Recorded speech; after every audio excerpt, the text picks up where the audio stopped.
Have you met someone who has more than 25 constructive years? Meet Olive Builders. The Olive Callista is situated in Kakinad, which is fast becoming the center of business activity in Kochi, but at the same time enjoys the freedom from the pollution and rush of city life. The project is at a stone's throw distance from the highly anticipated Smart City project. Meet Olive Builders. ദൈവത്തിൻ്റെ സ്വന്തം നാട്ടിൽ ആധുനിക സൗകര്യങ്ങളോടുകൂടിയ പാർപ്പിട സമുച്ചയം നിങ്ങൾക്കായി ഒരുക്കുന്നു olive builders. The Olive Callista is a community with 5 towers housing 740 apartments and 11 bungalows spread across 9.5 acres. Right in the center of the community is a man-made lake spread over 1 acre with a water fountain and an arch bridge. വ്യാവസായിക നഗരമായ കൊച്ചിയിലും രാഷ്ട്രീയ തലസ്ഥാനമായ തിരുവനന്തപുരത്തും അക്ഷര നഗരിയുടെ തലസ്ഥാനമായ കോട്ടയത്തും പ്രവാസികളുടെ ഇഷ്ടനഗരമായ തിരുവല്ലയിലും ഒലിവ് ബിൽഡേഴ്സിന്റെ ഓൺഗോയിങ് പ്രൊജക്ടുകൾ. The interiors are intelligently designed to give you flexible living spaces where the watchwords are spaciousness and opulence. All of your bedrooms feature a level of decor that proclaims its high-class pedigree. Each crafted in its own special way, spacious in design and perfect in Vastu and Feng Shui element. Start your mornings with a walk or a jog around the world-class jogging track and come a bit closer to nature. The well-appointed swimming pool and the lap pool offer you another choice. Reconnect with your inner self and dive into the silence of your soul at the special meditation room. As the sun sets down, get together with friends at the community's own amphitheater, where you can host special moments that deserve to be celebrated together. The Olive Callista also houses its own barbecue counter and an elegant gazebo that finds its own beautiful place in the community. The Olive Callista also houses its own clubhouse with a state-of-the-art badminton court, a skating ring and a games room. There are dedicated electric buggy cars that you can use to go on a small ride around the community or just drive around feeling the freshness of the wind on your face. If you wish to experience an outstanding combination of high-tech living, spectacular building design, intelligent architecture, environmentally sensitive planning, exceptional security systems, and community amenities benchmarked to the highest standards, this is your chance. For details, contact Varghese Tiruvalla, telephone number 347-420-0487, email varghese.tvla@gmail.com. Meet Olive Builders. കർത്താവിൻ്റെ അതിപരിശുദ്ധമായ നാമം വാഴ്ത്തപ്പെടുമാറാകട്ടെ. India Pentecost ദൈവസഭയുടെ 91ാമത് general കൺവെൻഷൻ്റെ ഈ രാത്രിയിൽ കർത്താവിൻ്റെ വചനവുമായി കാലഘട്ടത്തിൻ്റെ ശബ്ദമായി ദൈവം ഈ വേദിയിൽ ഉപയോഗിച്ച അനുഗ്രഹീതരായ കർത്തൃദാസന്മാരുടെ പാദം പതിഞ്ഞ ഈ അനുഗ്രഹിക്കപ്പെട്ട ശുശ്രൂഷാ വേദിയിൽ എളിയവനായി എനിക്കും നിൽക്കുവാൻ മഹാദൈവം എന്നോട് കാണിച്ച കരുണയ്ക്കായി ഞാൻ ദൈവത്തിന് സ്തോത്രം ചെയ്യുന്നു. ഈ രാത്രിയിലെ യോഗാധ്യക്ഷനായിരിക്കുന്ന ബഹുമാന്യനായ കർത്താവിൻ്റെ ദാസൻ പാസ്റ്റർ തോമസ് ജോർജ് അവർകൾ, ഇന്ത്യൻ പെന്തക്കോസ്ത് ദൈവസഭയുടെ ജനറൽ പ്രസിഡൻ്റായി സേവനമനുഷ്ഠിക്കുന്ന ആദരണീയനായ കർത്താവിൻ്റെ ദാസൻ പാസ്റ്റർ ജേക്കബ് ജോൺ അവർകൾ, വൈസ് പ്രസിഡൻ്റായി സേവനമനുഷ്ഠിക്കുന്ന ബഹുമാന്യനായ കർത്താവിൻ്റെ ദാസൻ ബേബി വർഗീസ് അവർകൾ, അസോസിയേറ്റ് സെക്രട്ടറിയായി സേവനമനുഷ്ഠിക്കുന്ന ബഹുമാന്യനായ കർത്താവിൻ്റെ ദാസൻ പാസ്റ്റർ സാം ജോർജ് അവർകൾ, ട്രഷററായി സേവനമനുഷ്ഠിക്കുന്ന ബ്രദർ ജോൺ ജോസഫ്, വിശേഷാൽ ഇന്ത്യ പെന്തക്കോസ്ത് ദൈവസഭയുടെ സീനിയർ ലീഡറായിരിക്കുന്ന ബഹുമാന്യനായ കർത്താവിൻ്റെ ദാസൻ പാസ്റ്റർ കെ സി ജോൺ അവർകൾ, മറ്റ് ജനറൽ എക്സിക്യൂട്ടീവ് മെമ്പേഴ്സ്, വിശേഷാൽ കേരള സ്റ്റേറ്റിൻ്റെ എക്സിക്യൂട്ടീവ് മെമ്പേഴ്സ്, മറ്റ് ഇന്ന് രാത്രി ഇവിടെ സന്നിഹിതരായിരിക്കുന്ന ബഹുമാന്യരും ആദരണീയരുമായ കർത്താവിൻ്റെ ദാസന്മാർക്കും എല്ലാ മാതാപിതാക്കൾക്കും സഹോദരി സഹോദരന്മാർക്കും കർത്താവിൻ്റെ രക്ഷിതാവുമായ യേശുവിൻ്റെ വന്യപരിശുദ്ധ നാമത്തിൽ എൻ്റെ സ്നേഹ വന്ദനങ്ങൾ ഞാൻ അറിയിക്കുകയും ഇന്ന് നിങ്ങളോട് യേശുവിനെക്കുറിച്ച് പ്രസംഗിക്കാൻ എനിക്ക് വേദി ഒരുക്കി തന്ന ബഹുമാന്യരായ കർത്താവിൻ്റെ ദാസന്മാരോട് യേശുവിൻ്റെ നാമത്തിൽ എൻ്റെ നിസ്സീമമായ നന്ദി ഞാൻ അറിയിക്കുന്നു. യേശു ക്രിസ്തുവിൻ്റെ നിസ്തുല്യത ഭൗമിക ജീവിതത്തിൽ എന്നുള്ളതാണ് ഇന്ന് രാത്രി നമുക്ക് പ്രസംഗത്തിനായി നൽകപ്പെട്ടിരിക്കുന്ന വിഷയം ഒരു വാക്യം വായിച്ച് ഞാൻ എൻ്റെ ചിന്തയിലേക്ക് കിടക്കാൻ ആഗ്രഹിക്കുന്നു. ധന്യനായ പൗലോസ്ലീഹ തിമോഥെയോസിന് എഴുതിയ 1-ാമത്തെ ലേഖനം 3-ാം അധ്യായം 16-ാമത്തെ വാക്യം നമ്മുടെ ചിന്തയ്ക്ക് ആധാരമായി നമുക്ക് വായിച്ച് കേൾക്കാം. അവൻ ജഡത്തിൽ വെളിപ്പെട്ടു, ആത്മാവിൽ നീതീകരിക്കപ്പെട്ടു. ഒരൊറ്റ പദം മതി, അവൻ ജഡത്തിൽ വെളിപ്പെട്ടു. ഞങ്ങളുടെ പ്രിയ പിതാവേ, അനുഗ്രഹീതമായ നല്ല രാത്രിക്കായി ഞങ്ങൾ അങ്ങേക്ക് സ്തോത്രം ചെയ്യുന്നു. അങ്ങയുടെ പ്രിയപുത്രനായ യേശുവിനെ ഞങ്ങൾക്ക് തന്നതുകൊണ്ട് ഞങ്ങൾ ഒത്തിരി അങ്ങേക്ക് നന്ദി പറയുന്നു. യേശുവിലൂടെ ഞങ്ങൾക്ക് തന്ന എല്ലാ നല്ല ദാനങ്ങൾക്കായി ഈ രാത്രി ഞങ്ങൾ സ്തോത്രം ചെയ്യട്ടെ. ഇന്ന് രാത്രി സ്വർഗത്തിൽ എന്നേക്കും സ്ഥിരമായ അങ്ങയുടെ തിരുവെഴുത്ത് ഞങ്ങൾ വായിച്ചു കേട്ടിരിക്കുന്നു. ഈ വചനം പ്രസംഗിക്കുന്ന ഇടത്ത് എന്തെല്ലാം സംഭവിക്കുമെന്ന് വിശുദ്ധ ഗ്രന്ഥത്തിൽ എഴുതിയിട്ടുണ്ടോ അത് മുഴുവൻ ഇന്ന് രാത്രി പിഞ്ചു കുഞ്ഞുങ്ങളെ പോലെ ഞങ്ങൾ വിശ്വസിക്കുന്നു. വിശ്വസിക്കുന്നവർക്ക് വേണ്ടി വ്യാപരിക്കുന്ന ദൈവശക്തിയുടെ അളവറ്റ വ്യാപാരം ഈ ഗ്രൗണ്ടിൻ്റെ ഒരു അറ്റം മുതൽ മറ്റേ അറ്റം വരെ വചനത്താൽ ഇന്ന് രാത്രി വെളിപ്പെടുവാൻ കർത്താവ് കൃപ ചെയ്യണം.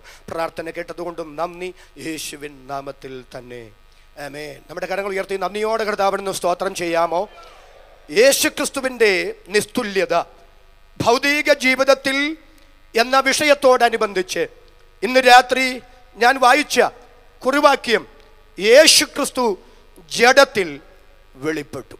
ഈ ബ്രഹ്മാണ്ഡ കടാഹത്തിൻ്റെ ഉടയവനും സൃഷ്ടാവും കാരണഭൂതനും നിയന്ത്രണാതാവുമായ ദൈവം ഒരു മനുഷ്യ ശരീരത്തിൽ ഈ ഭൂമിയിൽ വന്നു എന്നുള്ളത് പരിമിതനായ മനുഷ്യനെ അവൻ്റെ ചെറിയ ചിന്ത കൊണ്ട് അവൻ്റെ ഭാവന കൊണ്ട് അളക്കുവാനോ ഉൾക്കൊള്ളാനോ പറ്റുന്ന കാര്യമല്ല. 1-2 കാര്യങ്ങൾ ഇന്ന് രാത്രി അതിനോടുള്ള ബന്ധത്തിൽ ഞാൻ നിങ്ങൾക്ക് മനസ്സിലാക്കി തന്ന് മുൻപോട്ട് പോകാൻ പോകുകയാണ്. തീ കത്തുന്ന പർവ്വതമായ സീനായിൽ തീവാറുന്ന പ്രമാണം മേടിക്കാൻ ദൈവം മോശയെ പർവ്വത മുകളിലേക്ക് വിളിക്കുകയാണ്. പൗലോസിന്റെ ഭാഷയിൽ പറഞ്ഞാൽ ഉന്നതനും ഉയർന്നിരിക്കുന്നവനും ശാശ്വത നിവാസിയും ഭൂരാജാക്കന്മാർക്ക് അധിപതിയും അടുത്തുകൂടാത്ത വെളിച്ചത്തിൽ അധിവസിക്കുന്നവനും താൻ മാത്രം അമർത്യതയുള്ളവനും ധന്യനായ ഏകാധിപതിയും മനുഷ്യരാരും കണ്ടിട്ടില്ലാത്തവനും കാണാൻ കഴിയാത്തവനുമായ എൻ്റെ ദൈവം തൻ്റെ കോടാനുകോടി ദൈവമഹത്വത്തിൻ്റെ, എൻ്റെ ഭാഷയിൽ പറഞ്ഞാൽ ഒരു കടുകുമണിയുടെ കണികയുടെ അംശത്തിൽ സീനായിൽ ഇറങ്ങി വന്നു. സീനായിൽ ഇറങ്ങി വന്നപ്പോൾ പ്രമാണം എന്താണെന്നറിയാമോ? ആ ദൈവം ഇറങ്ങിയ പർവ്വതത്തെ ഒരു മനുഷ്യനാകട്ടെ മൃഗമാകട്ടെ തൊടാൻ പാടില്ല, തൊട്ടാൽ കല്ലെറിഞ്ഞു കൊള്ളേണം. അതേ ദൈവം തൻ്റെ ദൈവത്വത്തിൻ്റെ മുഴുവൻ മഹത്വവും വേണ്ടാന്ന് വെച്ച് ഈ മണ്ണിലേക്ക് ഇറങ്ങി വന്നപ്പോൾ ഒരു തൊങ്ങലെ തൊട്ട് അത്ഭുത രോഗശാന്തി പ്രാപിക്കാൻ ദൈവം മനുഷ്യനോട് കരുണ കാണിച്ചു. ഞാൻ അല്പം കൂടെ വിശദീകരിച്ചോട്ടെ.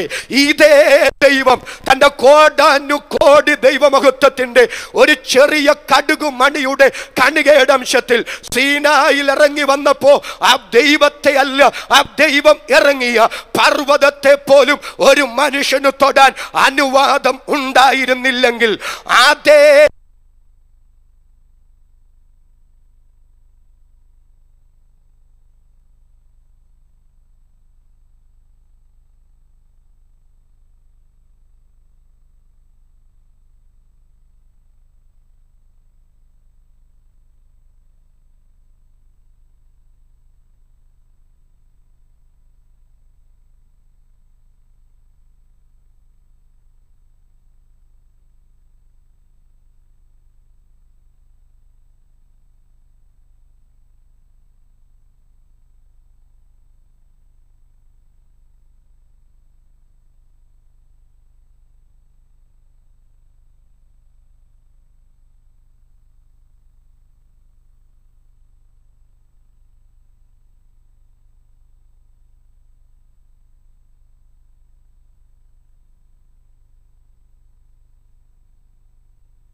കൂടി പൗലോസ് പറയുന്നുണ്ട് 2 കൊരിന്ത്യർ ലേഖനം 8-ാം അധ്യായം 9-ാം വാക്യം, നമ്മുടെ കർത്താവായ യേശുക്രിസ്തു സമ്പന്നനായിരുന്നിട്ടും അവന്റെ ദാരിദ്ര്യത്താൽ നിങ്ങൾ സമ്പന്നരാകേണ്ടതിന് നിങ്ങൾക്ക് വേണ്ടി ദരിദ്രനായി തീർന്ന കൃപ നിങ്ങൾ അറിയുന്നുവല്ലോ. എനിക്ക് വേണ്ടി അറിഞ്ഞുകൊണ്ട് ഒരാശാരി കുടുംബം അവൻ തെരഞ്ഞെടുത്തത് എന്റെ ദാരിദ്ര്യത്തിൽ, എന്റെ കഷ്ടതയിൽ, എന്റെ വേദനയിൽ, എന്റെ നൊമ്പര രാത്രി വിശ്വസിക്കുന്നു. അവർക്കായി ഞാൻ ദൈവത്തെ സ്തുതിക്കുന്നു. ഇന്ന് രാത്രി വിഷയത്തെ ആസ്പദമാക്കിയാണ് ഞാനിവിടെ പ്രസംഗിക്കുന്നതെങ്കിലും എനിക്കറിയാം ഇവിടെ വന്നിട്ടുള്ള മഹാഭൂരിപക്ഷം ദൈവമക്കൾ ഇന്ന് രാത്രി പ്രസംഗ ശാസ്ത്രമനുസരിച്ച് എൻ്റെ പ്രസംഗത്തിന്റെ പോയിന്റുകൾ വിലയിരുത്താനല്ല ഇവിടെ വന്നിരിക്കുന്നത്. ഒട്ടനവധി പേർ മനസ്സു തകർന്നവരും ഹൃദയം ക്ഷീണിച്ചവരും സാമ്പത്തിക ബാധ്യതയിലും കടക്കെണിയിലും അകപ്പെട്ട് നാളെ എങ്ങനെ കഴിച്ചു കൂട്ടുമെന്ന് വ്യാകുലപ്പെടുന്നവരുമാണ്. എന്നാൽ ഇന്നു രാത്രി നിങ്ങളുടെ തലച്ചോറിനെയല്ല, നിങ്ങളുടെ ഹൃദയത്തെ തൊട്ട് ഞാൻ പറയുന്നു. നിന്റെ പ്രതിസന്ധിയുടെ നടുവിൽ, നിന്റെ വേദനയുടെ നടുവിൽ, നിന്റെ ബാധ്യതയുടെ നടുവിൽ, നിന്റെ കടഭാരത്തിന്റെ നടുവിൽ, നിന്റെ ഞെരുക്കത്തിന്റെ നടുവിൽ നിന്നെ സഹായിക്കാൻ അറിഞ്ഞുകൊണ്ടൊരു ദരിദ്ര കുടുംബം തിരഞ്ഞെടുത്ത യേശുവിനെ ഈ രാത്രി മനസ്സു തുറന്ന് ആരാധിക്കാൻ എത്ര പേര് തയ്യാറാകും? അവർക്കായി ഈ രാത്രി ഞാൻ ദൈവത്തെ സ്തുതിക്കുന്നു. വിസ്താര ഭയം കൊണ്ട് ഞാൻ അവിടെ നിൽക്കാൻ ആഗ്രഹിക്കുന്നില്ല. ഞാൻ ഇന്ന് രാത്രി ഇവിടെ പറയുന്നത് സമൃദ്ധിയല്ല കേട്ടോ, തെറ്റിദ്ധരിക്കരുത്. പക്ഷെ സമൃദ്ധിയെ ഞാൻ എതിർക്കുന്നില്ല. എൻ്റെ വാക്കുകൾ ഞാൻ ഇങ്ങനെ പറയാം, ധാരാളിത്തത്തിന് ധാരാളം തരുന്ന ദൈവമല്ല എൻ്റെ ദൈവം. എൻ്റെയും എൻ്റെ കുടുംബത്തിൻ്റെയും ആവശ്യമറിഞ്ഞ് എൻ്റെ ആവശ്യങ്ങളിൽ എന്നെ ജയകരമായി നടത്താൻ കരുത്തനായ ഒരു ദൈവമാണ് ഇന്ന് രാത്രി ഞാൻ സേവിക്കുന്ന എൻ്റെ ദൈവമെന്ന് ഉറപ്പുണ്ടെങ്കിൽ കരമുയർത്തി ഒരിക്കൽ കൂടി ഈ രാത്രി കർത്താവിനെ സ്തുതിക്കുക. പെന്തക്കോസ്തുകാരെ, നമുക്കാണ് ഈ കാലഘട്ടത്തിൽ ഏറ്റവും കൂടുതൽ അർഹതയില്ലാത്ത നന്മ ദൈവം തന്നത്. പക്ഷെ സ്നേഹത്തോടും വിനയത്തോടും ഇന്ന് രാത്രി ഞാൻ പറയുന്നു, അർഹതയില്ലാത്ത എത്ര നന്മ കൈവെള്ളെ കൊണ്ട് തമ്പുരാൻ തന്നാലും അഹങ്കരിക്കാത്തൊരു ഹൃദയവും ദൈവത്തോടും നേരുള്ളൊരു മനസ്സും ധനം കൊണ്ടും മറ്റൊന്നും ചെയ്യാതെ ദൈവത്തിൻ്റെ നാമത്തിൻ്റെ മഹത്വവും സുവിശേഷത്തിൻ്റെ വ്യാപ്തിയുമാണ് നിന്റെ ലക്ഷ്യമെങ്കിൽ നിന്നെ ഓർക്കുന്നൊരു ദൈവം ഇന്ന് രാത്രി ഉയരത്തിലുണ്ടെന്ന് പറയുന്നതിൽ എനിക്ക് സന്തോഷമുണ്ട്. പക്ഷെ ഒരു കാര്യം ഞാൻ പറയാം, ധനത്തിൽ അഹങ്കരിച്ചാൽ എവിടെ മനുഷ്യൻ അഹങ്കരിക്കുന്നോ അവിടെ തൊടുന്നൊരു ദൈവമാണ് ഇന്ന് രാത്രി നാം സേവിക്കുന്ന ദൈവം. എൻ്റെ പ്രിയ കർത്താവ് ഈ ഭൂമിയിലായിരുന്ന സമയത്ത് നിറയെ ഇലയുള്ള ഒരു പച്ച അത്തിമരത്തെ കണ്ടു. ഫലമില്ലാകയാൽ മിശിഹാതമ്പുരാൻ അതിനെ ശപിച്ചു. 24 മണിക്കൂർ കഴിഞ്ഞു. ശിഷ്യന്മാർ അതുവഴി പോയപ്പോൾ അവർ കണ്ടു ആ അത്തി വേര് സഹിതം ഉണങ്ങിപ്പോയി. 24 മണിക്കൂർ മതി കേട്ടോ ഒരു പച്ച അത്തി വേര് സഹിതം ഉണങ്ങിപ്പോകാൻ. എന്നാൽ പഴയ നിയമത്തിൽ ദൈവത്തിന്റെ അഭിഷക്തന്മാർക്കെതിരെ ജനം പിറുപിറുത്തു. ദൈവം പറഞ്ഞു ഓരോ ഗോത്രക്കാരൻ ഓരോ വടി കൊണ്ടുവരാൻ. 12 ഗോത്രങ്ങളും ഓരോ വടി കൊണ്ടുവന്നു. ഇന്ന് രാത്രി എഴുതി വെച്ചോ, മനുഷ്യൻ എത്ര പ്രശ്നം പരിഹരിക്കാൻ ശ്രമിച്ചാലും ആ പ്രശ്നം തീരുന്നത് അനുരഞ്ജനത്തിലൂടെയാ. എന്നാൽ തമ്പുരാൻ പ്രശ്നം പരിഹരിച്ചാൽ പാഴുതടച്ചു ദൈവം പ്രശ്നം പരിഹരിക്കും. ഇന്ന് രാത്രി എഴുതി വെച്ചോ, പാഴുതടച്ചു പ്രശ്നം കൈകാര്യം ചെയ്യാൻ കഴിവുള്ള ഒരു ദൈവമാണ് നാം ആരാധിക്കുന്ന ദൈവം. ഉറപ്പുള്ളവർ കരങ്ങൾ ഉയർത്തി ഒരിക്കൽ കൂടി ശക്തിയോടെ കർത്താവിന് സ്തോത്രം ചെയ്യുക. 24 മണിക്കൂർ കഴിഞ്ഞു. വടി ഓരോന്നും പുറത്തെടുത്തപ്പോഴേ 11 വടി വച്ചതുപോലിരിപ്പുണ്ട്. എന്നാൽ ലേവി ഗോത്രക്കാരന്റെ അഹരോന്റെ പേരെഴുതിയ വടിയുണ്ടല്ലോ, അത് തളർത്തു, അത് പൂത്തു, അതിൻ്റെ അകത്ത് ബദാം ഫലം കായ്ച്ചു.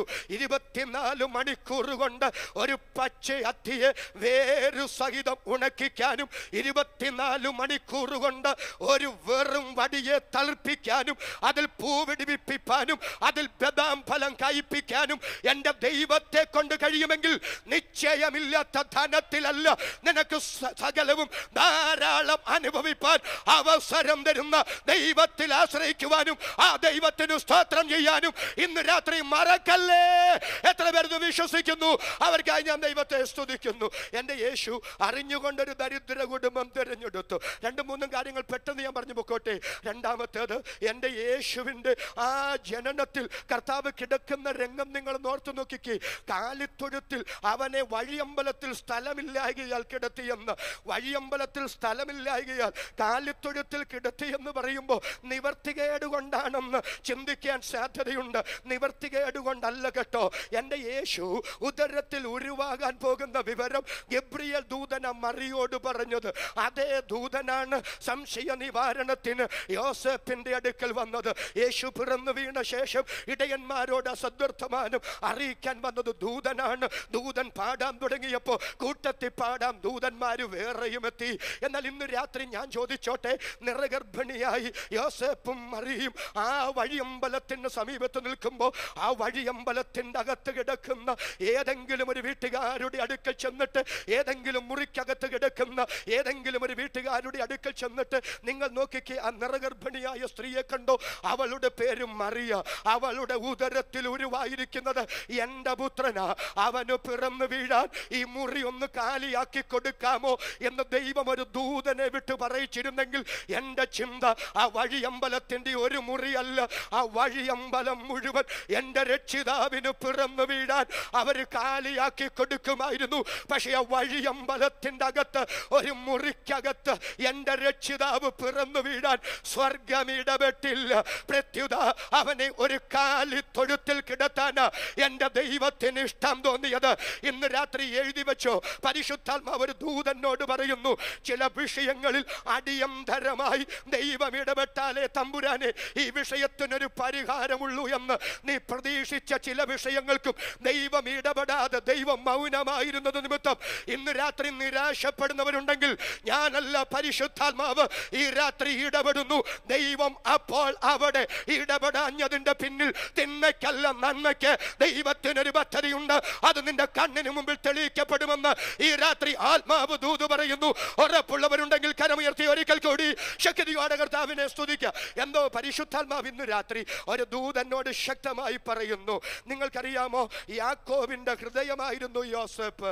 സഹോദരന്മാര് 10 പേര് അവനെ പിടിച്ച് പൊട്ടക്കുഴിയിലൊക്കെ ഇട്ട് അടിച്ചു മർദ്ദിച്ച് ഉടുപ്പൊക്കെ കീറി ഒരു മൃഗത്തിന്റെ രക്തത്തിന്റെ അകത്ത് മുക്കി യാക്കോബിനെ കൊണ്ട് കാണിച്ചു. എന്നിട്ട് പറഞ്ഞു യോസേപ്പ് മരിച്ചു. ആ കീറിപ്പറിഞ്ഞ് അങ്കി നോക്കി യാക്കോബ് അനുഭവിച്ച വേദന ദീർഘവർഷങ്ങൾ ആ മനുഷ്യൻ നെടുവീർപ്പോടെ ചിന്തിച്ചു, ദൈവമേ എന്തുകൊണ്ട് എൻ്റെ ജീവിതത്തിൽ ഇങ്ങനെ ഒരു ദുരന്തം സംഭവിച്ചു? തികട്ടുന്ന വേദനകളും ഓർമ്മകളുമായി ആ മനുഷ്യൻ ജീവിതം തള്ളി നീക്കുക. പക്ഷെ നിങ്ങളൊന്ന് ചിന്തിച്ചു നോക്കിക്കേ, ഈ യാക്കോബിനോട് എത്രയോ പ്രാവശ്യം ദൈവം സംസാരിച്ചിട്ടുണ്ട്. ലൂസിൽ ദൈവം നേരിട്ട് സംസാരിച്ചില്ലേ? ലാബാന്റെ വീട്ടിൽ ദൈവം ഇടപെട്ടില്ലേ? മടങ്ങി വന്നപ്പോൾ ദൈവം ഇടപെട്ടില്ലേ? എത്രയോ പ്രാവശ്യം ദൈവശബ്ദം കേട്ട മനുഷ്യൻ, ഈ മനുഷ്യന്റെ അടുക്കൽ ഒരിക്കലെങ്കിലും ദൈവം വന്നിട്ട് യാക്കോബേ നീ നിരാശപ്പെടുകയൊന്നും വേണ്ട, യോസേപ്പേ മിസ്രൈമിലുണ്ട്, അവനെ ഞാൻ മാനിക്കാൻ പോകുക എന്നൊരു വാക്ക് പറഞ്ഞിരുന്നെങ്കിൽ യാക്കോബിന്റെ വേദന തീരില്ലായിരുന്നോ? പക്ഷെ പല പ്രാവശ്യം യാക്കോബിനോട് സംസാരിച്ച ദൈവം ആ വേദനയിൽ യാക്കോബിനോട് ഇടപെട്ടില്ല. എന്താ ഇടപെടാഞ്ഞത്?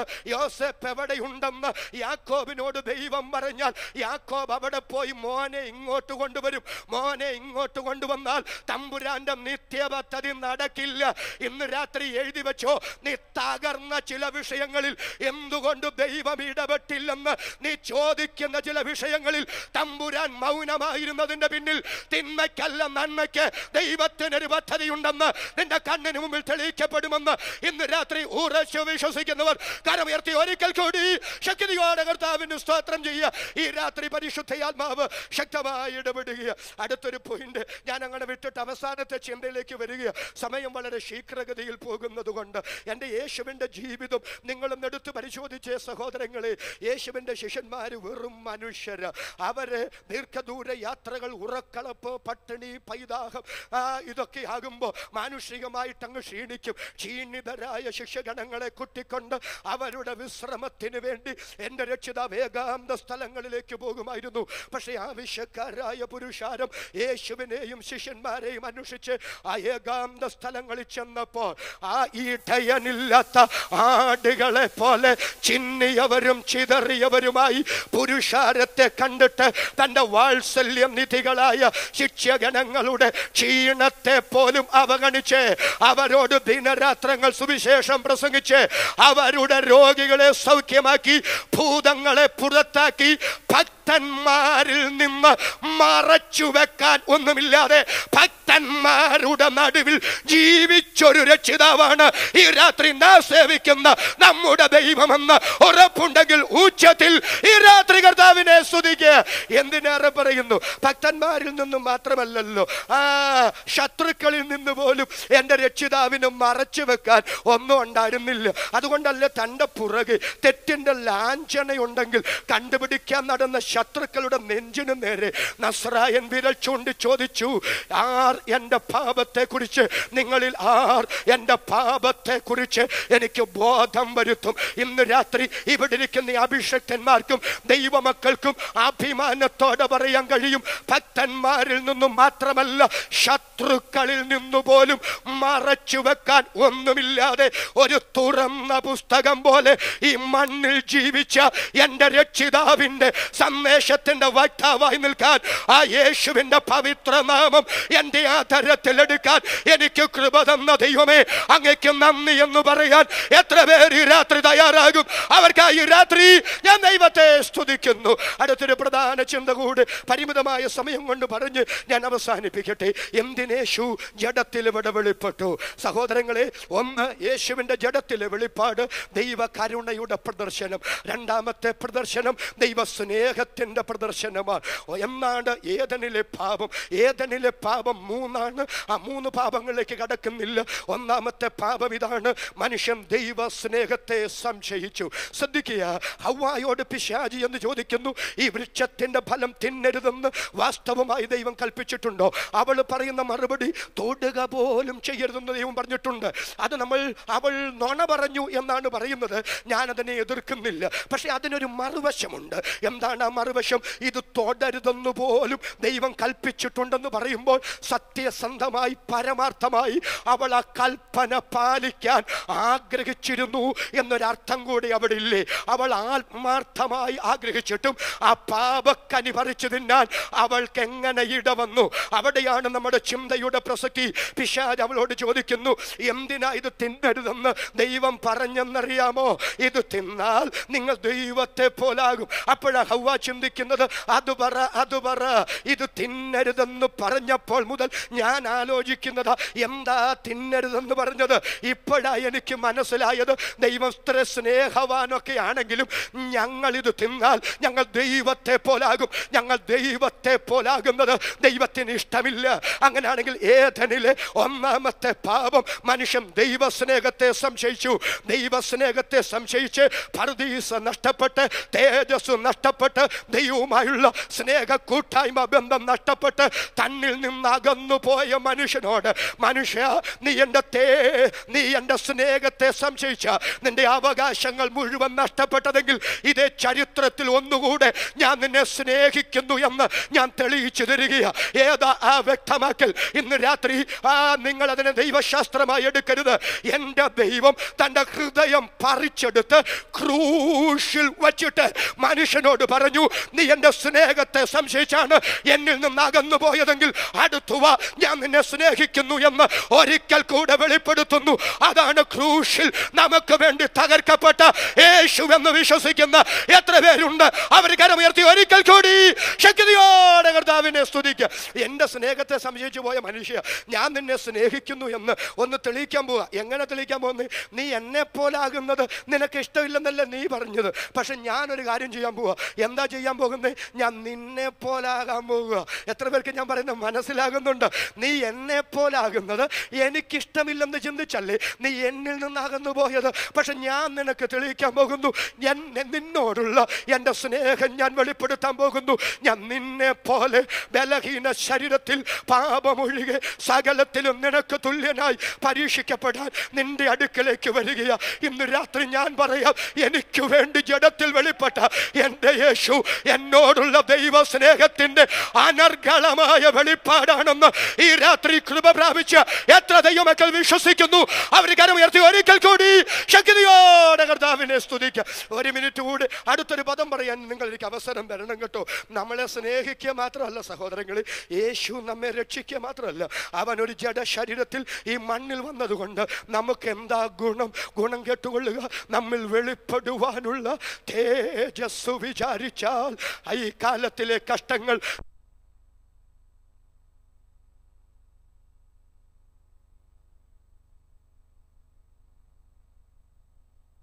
തന്നെ നാം ആകുന്നു. നാം ഇന്നതാകുമെന്ന് ഇതുവരെ പ്രത്യക്ഷമായില്ല. അവൻ പ്രത്യക്ഷനാകുമ്പോൾ നാം അവനെ താനിരിക്കും പോലെ തന്നെ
യേശുവിനെ പോലെ എന്നെ നിത്യതയിൽ തന്റെ പുത്രന് തുല്യ പങ്കാളിയായി തന്റെ പുത്രനെ പോലെ എന്നെ ഇരുത്താനാണ് സ്വർഗം തന്റെ പുത്രനെ എനിക്ക് വേണ്ടി ഒരു ജഡ ശരീരത്തിൽ ഈ മണ്ണിലേക്ക് അയച്ചത്.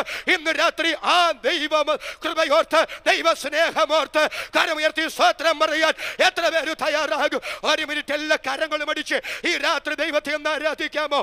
എല്ലാ കരങ്ങളും അടിച്ച് ആധാരം ചലിപ്പിച്ച് അന്യഭാഷയിൽ ഈ രാത്രി നമുക്ക് ദൈവത്തെ ആരാധിക്കാം. എന്നെ നിത്യതയിലെത്തിക്കാൻ തന്റെ പുത്രന്റെ സകല അവകാശങ്ങൾക്കും എന്നെ കൂട്ടവകാശിയാക്കാൻ യേശു ജഡത്തിൽ എനിക്ക് വേണ്ടി വെളിപ്പെട്ടു. എല്ലാവർക്കും വിശേഷാൽ ഈ സമയം എനിക്ക് അനുവദിച്ചു തന്ന ബഹുമാന്യരായ കർത്തൃദാസന്മാരോട് ഒത്തിരി നന്ദി. ദൈവം അനുഗ്രഹിക്കട്ടെ. Have you met someone who has more than 25 constructive years? Meet Olive Builders. The Olive Callista is situated in Kakinad, which is fast becoming the center of business activity in Kochi, but at the same time enjoys the freedom from the pollution and rush of city life. The project is at a stone's throw distance from the highly anticipated Smart City project. Meet Olive Builders. ദൈവത്തിൻ്റെ സ്വന്തം നാട്ടിൽ ആധുനിക സൗകര്യങ്ങളോടുകൂടിയ പാർപ്പിട സമുച്ചയം നിങ്ങൾക്കായി ഒരുക്കുന്നു olive builders. The Olive Callista is a community with 5 towers housing 740 apartments and 11 bungalows spread across 9.5 acres. Right in the center of the community is a man-made lake spread over 1 acre with a water fountain and an arch bridge. വ്യാവസായിക നഗരമായ കൊച്ചിയിലും രാഷ്ട്രീയ തലസ്ഥാനമായ തിരുവനന്തപുരത്തും അക്ഷരനഗരിയുടെ തലസ്ഥാനമായ കോട്ടയത്തും പ്രവാസികളുടെ ഇഷ്ടനഗരമായ തിരുവല്ലയിലും ഒലിവ് ബിൽഡേഴ്സിൻ്റെ ഓൺഗോയിങ് പ്രൊജക്റ്റുകൾ. The interiors are intelligently designed to give you flexible living spaces where the watchwords are spaciousness and opulence. All of your bedrooms feature a level of decor that proclaims its high-class pedigree. Each crafted in its own special way, spacious in design and perfect in Vastu and Feng Shui element. Start your mornings with a walk or a jog around the world-class jogging track and come a bit closer to nature. The well-appointed swimming pool and the lap pool offer you another choice. Reconnect with your inner self and dive into the silence of your soul at the special meditation room. As the sun sets down, get together with friends at the community's own amphitheater, where you can host special moments that deserve to be celebrated together. The Olive Callista also houses its own barbecue counter and an elegant gazebo that finds its own beautiful place in the community. The Olive Callista also houses its own clubhouse with a state-of-the-art badminton court, a skating ring and a games room. There are dedicated electric buggy cars that you can use to go on a small ride around the community or just drive around feeling the freshness of the wind on your face. If you wish to experience an outstanding combination of high-tech living, spectacular building design, intelligent architecture, environmentally sensitive planning, exceptional security systems, and community amenities benchmarked to the highest standards, this is your chance. For details, contact Varghese Thiruvalla, telephone number 347-420-0487, email varghese tvla@gmail.com. Meet Olive Builders.